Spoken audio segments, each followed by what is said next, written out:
cette déclaration a été faite lors de la session la plus récente du Conseil national de la démocratie. Je n'étais pas à Libreville, j'étais en province. Et vous savez que, au sud du Gabon, vous savez qu'en province, on est, selon les lieux, totalement coupé des informations donc de Libreville. On a du mal à capter la radio du Gabon. Au sud, on capte mieux la radio du Congo que celle du Gabon. Donc j'étais coupé de la réalité de la capitale. Mais quand je suis rentré de mon déplacement en province, compte rendu bref m'a été fait de cette déclaration qui en substance dit que les Fans, et j'ai même entendu parler un nouveau terme des Pangouins, sont le mal du Gabon.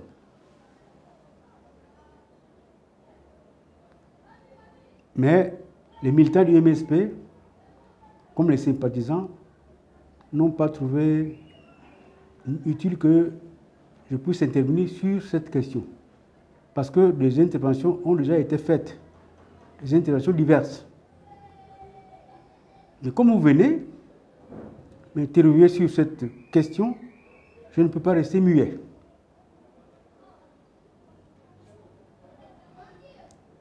Cette déclaration est très surprenante dans son contenu et par rapport à sa portée.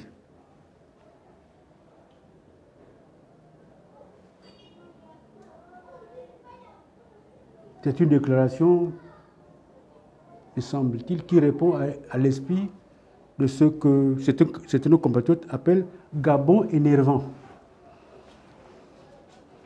Non pas émergent, mais énervant. Donc cette déclaration est faite pour énerver les Gabonais. Parce que, d'abord, ces compatriotes que je connais bien, il est de chez moi, de Mouabi. J'ai assisté à son évolution, un petit que j'ai vu grandir. Je connais sa famille.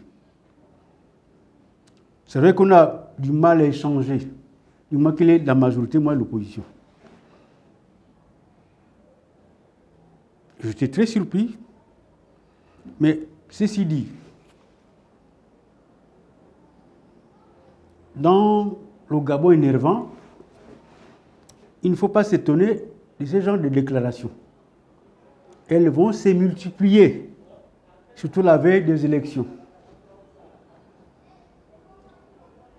La visée de ces déclarations, c'est de diviser le peuple gabonais, qui est très uni, qui veut le changement. Qui veut le changement. La question que je me pose,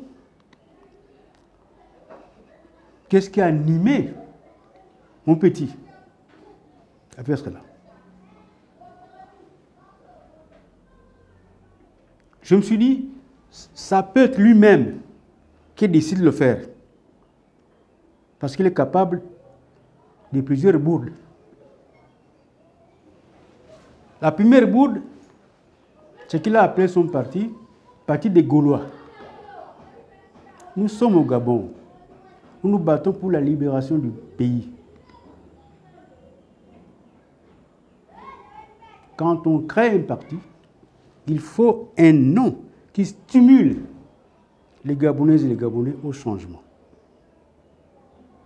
La notion des Gaulois est très étrangère au Gabon. Mais je ne peux pas le reprocher, il était dans la majorité. Et la majorité est pro-impérialiste. Donc il est tout à fait chez lui, dans la majorité, pour vanter les Gaulois. Donc, les étrangers qui nous ont dominés. Au Gabon, nous avons des leaders. On peut s'identifier à eux pour stimuler les Gabonais au changement. nous avons 4 ancêtres. Mbombe Anyange, Wongo, Union Magete, Mantole. Pourquoi n'a-t-il pas trouvé pour donner nom à son parti? Un de ses grands-parents, ce sont nos ancêtres. Quand on se bat pour la liberté du Gabon, nos ancêtres sont ces 4-là, qui n'ont pas pris les Chines devant les colonialistes. Il aurait pu s'appeler bombiste, nyondiste, maniste, onguiste. On comprend cela. Mais je le comprends, il est de la majorité au Gabon qui est pro-impérialiste. C'est une première bourde. Une bourde en cache toujours une autre, ou d'autres bourdes. Et je pense que la déclaration qu'il a faite est une des bourdes qui consiste à rester dans l'idéologie dominante. Cette déclaration qu'il a faite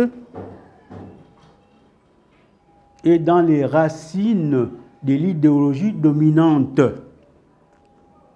Qu'est-ce que l'idéologie dominante au Gabon? On présente le Gabon, la lutte du Gabon, comme une lutte entre les ethnies. Alors ce n'est pas ça. Ce n'est pas une lutte entre les ethnies. C'est une lutte des classes. Les groupes ethniques existent, mais ces groupes renferment en eux des divisions sociales. Il y a dans chaque groupe des ouvriers, des paysans et des bourgeois parasitaires. C'est ceux-là qui rétalent le Gabon. Ce sont les bourgeois parasitaires de toutes nos ethnies, de toutes nos régions. C'est une minorité qui doit rendre compte, au moment venu, cette minorité qui retarde le Gabon. Il faut avoir le courage de le dire.